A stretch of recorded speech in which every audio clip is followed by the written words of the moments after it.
Across this nation, hard work builds more than products. It builds America's future. From factory floors to small town shops to some of the most technologically advanced companies you can imagine, investing in America is what these conversations are all about.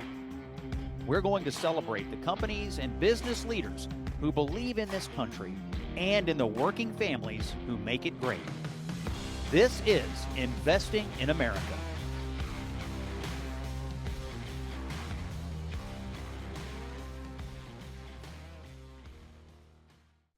All right, it's Tuesday, November the 25th. Scott Jennings here on the Salem Radio Network, and I am happy to bring to you our next installment of the Investing in America series. Former House Speaker Kevin McCarthy remains our guest, and we're going to shift gears here and talk about his new project called the Alpha Institute. Now, as you know, if you're a regular listener, the Investing in America series is all about how people and organizations are making moves to build up America long into the future. So, Mr. Speaker, I'll start with this question. First of all, what is the Alpha Institute?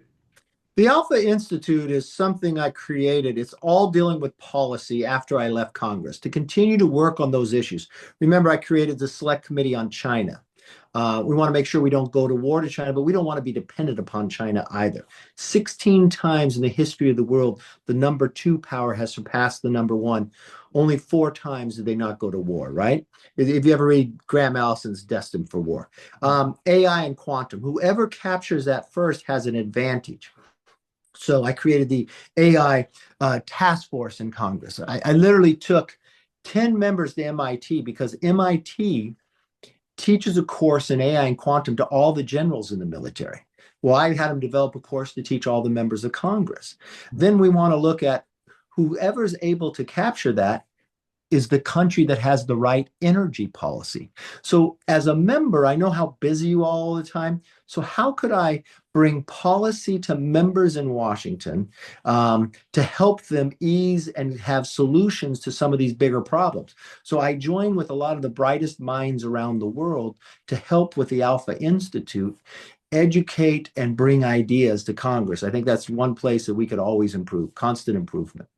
All right, so you're raising one issue here with the Alpha Institute that you're really focused on, and that is the need to dramatically increase our energy production. We do have, it seems to me, some uneven energy policy out there. You live in California, that's much different than, say, what might be going on in Florida or Oklahoma or Texas or Kentucky.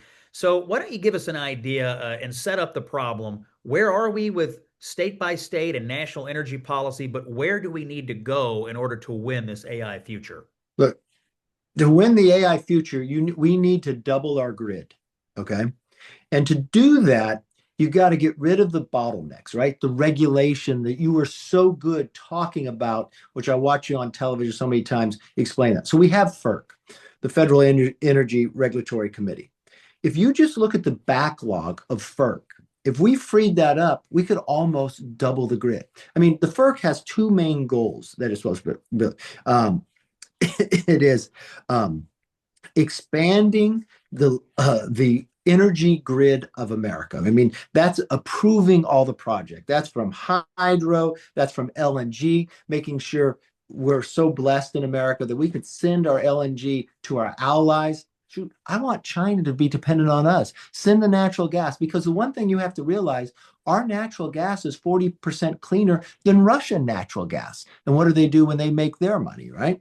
Then if you look from the standpoint, they have like this old, it's called a blanket certificate, where you could get automatic approval for pipelines and others simply on a dollar figure if you meet all the criteria that was determined in 1980.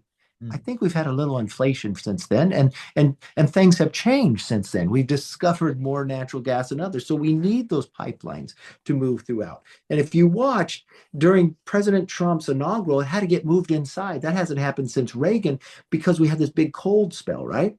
Well, at that moment in time, natural gas was taking 43% of all electricity being made. Well, we're blessed with that. So how do we create the pipelines to do it and not have 10, 20 years from now to make that happen? So I think we take the tradition of the past, apply it to a changing future, modernize the FERC, make the rules applies where you get accountability in others. But when you look at some of this new energy, like small nuclear, we have the technology, but you're watching China, these other countries try to utilize it. They're going to beat us to the punch. China's advantage over us is if they move their energy grid faster than we do, they can surpass us in AI and quantum. We don't want to do that because AI and quantum could actually solve a lot of the problems we have. It could help us if people care about global warming, from healthcare, from curing cancer and others. So we want to be able to be the driver behind it, but I don't want regulations and bureaucracy hold us back from winning this battle. Yeah, when I think about the journey we're on right now, the president in the 2024 campaign, obviously, he promised at all of his rallies, drill, baby, drill. He takes office and declares a national energy emergency. He creates this National Energy Council, and he's got Doug Burgum and Secretary Wright and Lee Zeldin working on that. So, on the one hand, you've got the political leadership of the country, and then you throw on what they did with deregulation and the big, beautiful bill. So, the political leadership is moving fast. But what you're arguing here is that the bureaucratic underpinnings of the government, particularly at FERC, aren't really keeping up with the direction being set with our political leaders. And so, as I gather, the project here is to try to catch the bureaucracy up with the politicians who actually have it right in this case. 100% right. And we're so fortunate to have President Trump driving this. But if you have FERC created and they look, when you go to the grocery store and you got 12 items or less, you go around, you get thing, and you move out very fast. FERC created something like that. You create an entity, you could build this pipeline. It's a smaller one, it meets the criteria, can go. But the price, they never raised the price. It's at $14 million. You can't build a pipeline for that anymore. So modernize that. Don't let our policies hold us back. It was created for the same reason. So update that. These are a lot of things we can do from the policymakers to get it to work the way it was created to work and actually get the benefit and the solutions that the people of America are asking for. So, to get what you want here to modernize FERC, is it going to take a combination of both legislation and further executive action, or is one more important than the other? I think it takes both to get the synergy. Look, we've had some extraordinary members in Congress. If you look at a Brett Guthrie um, and Energy and Commerce, but you also have appointees to FERC. So we don't need those individuals fighting among themselves. We need them to take American first approach to it.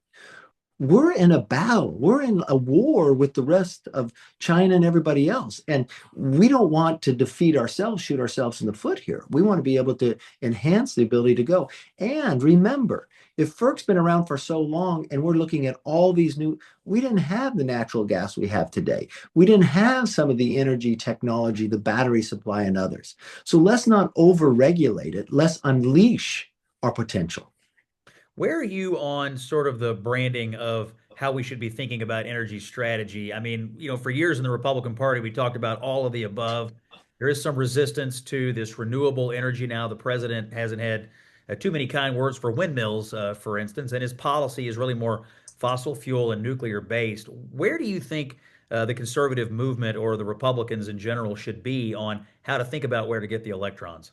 All the above. I don't know how you double the grid by picking a winner or a loser and one over the other. See, what the Democrats did, they went and said only renewables. And then when we had this just during the inaugural, you wouldn't be able to survive that time. Do you have the battery capacity at the time? And everything continues to change. Why wouldn't you let everything move at the same time? Okay. And reliability you need, price you need, cost. But I've watched what happened in California. They picked one over the other. We actually would produce my old district in one county more oil than the whole state of Oklahoma. But then they said we wouldn't allow that. So they get most of their oil from a foreign country, Hmm. tearing down more of the rainforest because Gavin. And then we pay the highest. We pay in California more than they pay in Hawaii, and that's an island. Yeah. Yeah, these policy decisions being made by Democrats at various levels have really, I mean, it feels like it's just given us a very uneven playing field when what we really need here is a national all-in strategy around this concept that you're raising. We have to defeat China. We're either going to control AI or they are. And even if we build the infrastructure to control it, if we don't produce the energy to power that infrastructure, it's going to be a real problem. Look at Texas. Okay, why are most of these things moving to Texas? They Right. have low cost energy. They produce a great deal amount of oil, a great deal amount of natural gas, but they also have wind and solar as well. It's because they have low regulations, they have the resources there, and they allow the resources to be used. All right, that voice you're hearing on the Scott Jennings Show today, Kevin McCarthy, the former Speaker of the House, and we are in the middle of our latest installment of the Investing in America series. We're going to continue to talk to Speaker McCarthy when we come back about his Alpha Institute project and what he proposes to do to modernize FERC. We'll get back to that in just a few moments. I do want to send you a message from our friends at Ease Total Health. That's EASE Total Health. Health insurance is in the news, but the news is bad. I'm telling you, Ease Total Health may have the solution for you. It is not traditional insurance, it's much better. It's a set of benefits you can use from day one. No deductibles, no restrictions. Give these guys a call. Do yourself a favor. 888 EASE 123 or visit easeforeveryone.com/Scott. Don't wait for government or big insurance to come to the rescue. They won't, but Ease might. 888 EASE 123. More with Kevin McCarthy when we come back here on Salem Radio Network. Welcome back to the Scott Jennings Show. It's common sense for the American people here on the Salem Radio Network. We are in the middle of our latest Investing in America installment. This time, our guest is Speaker Kevin McCarthy, long career in politics. Now he has a new project called the Alpha Institute. And if you want to look up the Alpha Institute, you go to buildalpha.org, or if you're on the X platform, just go to @Alpha Institute. That's ALFA Institute. Speaker McCarthy. So we're talking about energy. We're talking about national energy policy, and we're talking about FERC, the Federal Energy Regulatory Commission. It's obviously failing Americans, but it doesn't have to be this way.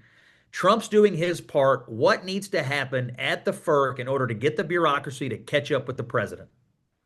We are so far behind on building the grid. You think about every day you hear of these $1 billion investments into these data centers. If we don't get this right, one, we won't win, but two, we'll just drive the cost up beyond our ability that will cost taxpayers, and people will start fighting, not want these data centers. And really, if you look long term for the future, America wants the data centers. We want to be successful. It's going to make you wealthier. It's going to bring prices down. And so what the FERC needs to do is do the work they hadn't done in the past. Get rid of that backlog you have sitting today. Go in and modernize your blanket certificates so you can get the small things in and out that don't have to sit for months. Get a reputation that, one, you're going to be accountable, but more importantly, you're the place to do business in so people seek out.